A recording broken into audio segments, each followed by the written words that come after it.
وفاقی وزیر اطلاعات شبلی فراز اسلام آباد میں میڈیا سے گفتگو کر رہے ہیں۔ یہ ترقیاتی منصوبوں میں ایک بہت بڑا حصہ رکھا گیا ہے، تو ہماری وزیر اعظم صاحب کی کوشش یہی ہے کہ بلوچستان کے عوام کو جتنی بھی سہولتیں جو کہ باقی ملک کے عوام کو میسر ہیں وہ بلوچستان کے عوام بھی اس سے استفادہ حاصل کر سکیں۔ اس کے بعد مختلف ایجنڈا آئٹمز پہ بات ہوئی، جس کی تفصیلات تو میں آپ کو رائٹنگ میں بھی آپ کو دے دوں گا، لیکن جو چیدہ تھیں اس کا میں ذکر یہاں پہ کر دیتا ہوں کہ جو سرکاری املاک ہیں جو کہ ایویکویٹ ٹرسٹ پراپرٹی جو ہے، اس کی جو ننکانہ صاحب میں جو پراپرٹیز ہیں اس کی ویلیویشن کے بارے میں چیئرمین نے، اس ادارے کے چیئرمین نے سفارشات دیں ان کی ریٹ کی ریویژن کی، کیونکہ اس ادارے کے پاس بہت بڑی قیمتی زمینیں ہیں جو کہ بڑے چھوٹے داموں پہ جو ہے تو ان کی یا تو کرائے پہ دی ہوئی ہیں یا ان پہ کچھ پہ قبضے ہوئے ہیں، تو اس کو میکسیمائز کرنے کے لیے اس ادارے کے پیداوار کو آمد کو بڑھانے کے لیے جو ہے تو ایک انسٹرکشنز دی پرائم منسٹر صاحب نے، جس میں کہ پورا جو ریکارڈ ہے اس کو بھی ڈیجیٹائز کرنا، اس کا ایک پورا ایک ایسا طریقہ کار بنانا جس سے کہ ہم ان جائیدادوں کو ان املاک کو بہترین اور بہتر اس کے لیے استعمال کر سکیں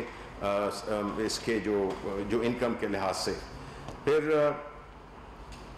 جو ایک اور اہم بات تھی جو میں سمجھتا ہوں کہ وہ کابینہ نے اپروول دیا اسلام آباد میں ایک ٹیچنگ ہاسپٹل کے لیے بھی، جو کہ اس کا ایکٹ بھی منظور کر لیا گیا،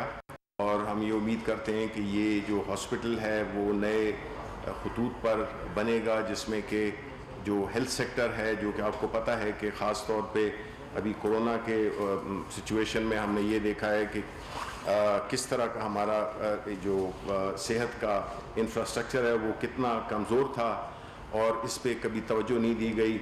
اور اب جو پرائم منسٹر صاحب ہیں ان کی پہلی پرائیورٹی یہی ہے کہ جو ہیلتھ کا نظام ہے اس کو ہم نے ہر طرح سے ٹھیک کرنا ہے۔ اور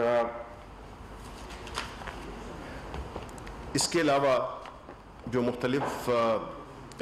جو موضوعات پہ ڈسکشن کی گئی ان میں سے ظاہر ہے کہ جو کورونا ہے، کورونا وائرس میں جو اس وقت ہماری حکمت عملی ہے، جو اس وقت ہماری سچویشن ہے، اس پہ ظاہر ہے کہ کافی تفصیلاً بات ہوئی، اور وہ پریزنٹیشن اسد عمر صاحب نے اور مرزا ظفر نے بھی دی، جس میں کہ بنیادی طور پہ جتنے بھی فیکٹس اینڈ فگرز ہیں، آپ کو معلوم ہے کہ NCOC ایک ادارہ ہے جس کی کہ روزانہ میٹنگ ہوتی ہے، جس میں کہ اس ملک کے چیف منسٹرز، اس ملک کے آرم فورسز کے سینئرز، اس میں پولیٹیشنز، اس میں ٹیکنوکریٹس جو کہ اس فیلڈ کو جانتے ہیں، پورے فیکٹس اینڈ فگرز کا وہ کرتے ہیں، پورے ملک سے ڈیٹا اٹھاتے ہیں، اور اس ڈیٹا کی بنیاد پہ پھر اپنی جو بھی حکمت عملی ہے اس کو ترتیب دیتے ہیں۔ تو آپ کو معلوم ہے یہ بڑا ضروری ہے آپ کو یہاں پہ بتانا کہ جب کورونا شروع ہوا اس وقت ہم کہاں تھے اور آج کہاں پہ ہیں۔ یہ اس لیے ضروری ہے بیکاز بہت باتیں ہوتی ہیں کہ جی ہم نے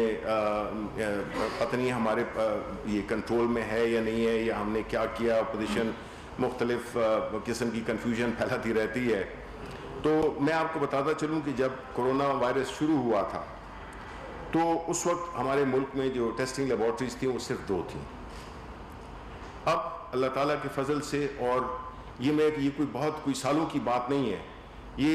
ہفتوں کی بات ہے کہ ہم نے 8 سے 10 ہفتوں میں کہاں پہ ہم پہنچ گئے ہیں۔ تو اب اللہ تعالیٰ کے فضل سے ہماری 129 لیبارٹریز ہیں، ٹھیک ہے، جو کہ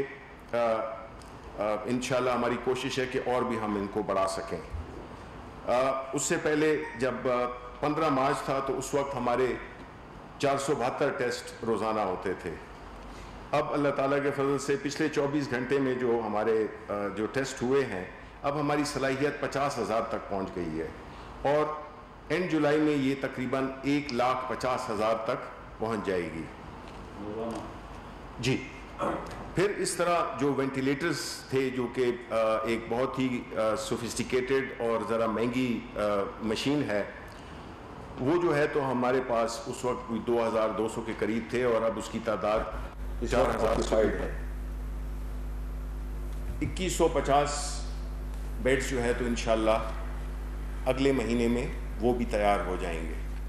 لیکن یہاں میں یہ کہتا چلوں کہ جو آکسیجن کا جہاں تک تعلق ہے، یہ ایک ایسی بڑی اس وقت اس کی ڈیمانڈ بھی ہے اور ضرورت بھی ہے، لیکن جو آکسیجن ہے وہ ظاہر ہے کہ ہمارے ملک میں بھی پروڈیوس ہوتی ہے۔ کئی فیکٹریز جو کہ نہیں کر رہی تھیں ان کو بھی ہماری منسٹری آف انڈسٹریز نے، عماد اظہر نے کافی محنت کی ہے اور ان کو بھی پروڈکشن پہ ڈال دیا ہے، اور ساتھ ہی ساتھ میں جو ہماری ریکوائرمنٹ ہے اس کے مطابق وہ کہ ہم پورا نہیں کر سکیں گے، لیکن جو ضرورت جو ہمارے تخمینے ہیں اور جو ہمارے پاس اویلیبل ہے اس میں ایک چھوٹا سا گیپ ہے جو کہ انشاءاللہ ایک تو ہماری لوکل پروڈکشنز ہی پورے ہو جائیں گے، اگر نہیں ہوئے تو ہم نے اسٹینڈ بائی کے طور پہ امپورٹ کرنے کے لیے بھی چائنا، مڈل ایسٹ ادھر سے امپورٹ کرنے کے لیے بھی ہم نے انتظامات مکمل کر لیے ہیں۔ اب اس ساری باتوں کا بتانے کا مقصد یہ تھا کہ حکومت پہلے دن سے بڑی واضح ہے کہ اس نے کیا کرنا ہے، میڈیکل سائٹ پہ کیا کرنا ہے، یعنی کہ ایکوپمنٹ کے لحاظ سے کیا کرنا ہے، اسپتالوں کے لحاظ سے کیا کرنا ہے، اور ایک جنرل جو ایک ورکنگ انوائرمنٹ ہے اس کو کس طرح سے مینیج کرنا ہے۔ تو جو حکومت کا، جو پرائم منسٹر صاحب کا جو پہلے دن سے ان کا جو ایک سوچ تھی وہ یہی تھی کہ کس طرح سے ہم اس ملک کی اکانومی کو بھی چلا سکتے ہیں اور کس طرح سے ہم یہاں کی لوگوں کی جانوں کا بھی تحفظ کر سکتے ہیں۔ اس سے اس ترتیب کو ذہن میں رکھتے ہوئے جب ہم دوسرے ملکوں کو دیکھتے ہیں، ایک مثال ہم دیتے ہیں لیٹس سے کہ برازیل ہے، اب برازیل نے بالکل کھلا چھوڑ دیا۔ دوسری طرح دوسرا ایکسٹریم کیا تھا؟ انڈیا نے بھی اسٹرکٹ لاک ڈاؤن کر دیا، ایک طرف بالکل آزاد اور ایک طرف اسٹرکٹ لاک ڈاؤن، لیکن ہم نے یہ دیکھا کہ دونوں کو نقصان ہوا۔ انڈیا کو بھی بہت زیادہ نقصان ہوا، آپ ان کی اگر اکانومی کو دیکھیں، آپ ان کی ہلاکتوں کی تعداد دیکھیں، آپ ان کے جو پیشنٹس دیکھیں، ان کے ہاسپٹلس کو دیکھیں، تو اس سے اللہ تعالیٰ کا فضل ہے کہ ہم کافی بہتر ہے، اس لیے کہ ہم نے وہ درمیانی اسٹریٹجی اپنائی جس میں کہ نہ ہم بہت ایک طرف گئے نہ دوسری طرف گئے۔ اس میں یہ ایک بڑی ہم پاکستانیوں کا عام طور پہ یہ ایک طریقہ ہے کہ ہم اپنی کامیابیوں کو اسی طرح سیلیبریٹ نہیں کرتے ہیں، ہم اس طرح سے اس پہ فخر نہیں کرتے جو کہ ہمیں کرنا چاہیے تھا۔ کہ اگر آپ دیکھیں پورے دنیا کے معاملات کو، بڑی بڑی اکانومیز، بڑے برازیل نے بالکل کھلا چھوڑ دیا۔ دوسری طرح دوسرا ایکسٹریم کیا تھا؟ انڈیا نے بھی اسٹرکٹ لاک ڈاؤن کر دیا، ایک طرف بالکل آزاد اور ایک طرف اسٹرکٹ لاک ڈاؤن، لیکن ہم نے یہ دیکھا کہ دونوں کو نقصان ہوا۔ انڈیا کو بھی بہت زیادہ نقصان ہوا، آپ ان کی اگر اکانومی کو دیکھیں، آپ ان کی ہلاکتوں کی تعداد دیکھیں، آپ ان کے جو پیشنٹس دیکھیں، ان کے ہاسپٹلس کو دیکھیں، تو اس سے اللہ تعالیٰ کا فضل ہے کہ ہم کافی بہتر ہے، اس لیے کہ ہم نے وہ درمیانی اسٹریٹجی اپنائی جس میں کہ نہ ہم بہت ایک طرف گئے نہ دوسری طرف گئے۔ اس میں یہ ایک بڑی ہم پاکستانیوں کا عام طور پہ یہ ایک طریقہ ہے کہ ہم اپنی کامیابیوں کو اسی طرح سیلیبریٹ نہیں کرتے ہیں، ہم اس طرح سے اس پہ فخر نہیں کرتے جو کہ ہمیں کرنا چاہیے تھا۔ کہ اگر آپ دیکھیں پورے دنیا کے معاملات کو، بڑی بڑی اکانومیز، بڑے ہیلتھ انفراسٹرکچر، ان کی ریسورسز، اور دوسری طرف ہمارے جیسا ایک غریب ملک جو کہ قرضوں میں جکڑا ہوا، اس حالات میں آپ دیکھیں کہ کوئی نہ افراتفری ہوئی اللہ تعالیٰ کے فضل سے، نہ اس میں کوئی کھانے پینے کی اشیاء میں کہیں کمی بیشی ہوئی۔ مہنگی سستی علیحدہ بات ہے، لیکن کوئی ایسی سچویشن نہیں کریٹ ہوئی جس میں کہ ہم کہیں کہ کوئی ایک ایسی افراتفری مچ گئی ہے جس سے کہ کھانے پینے کی چیزیں یا کوئی اور چیزیں بھی، دوائیاں ہوں، کچھ بھی ہوں، اس پہ ہمیں کوئی بھی ایسا سچویشن کریٹ نہیں ہوئی جس سے کہ ہم کہہ سکیں کہ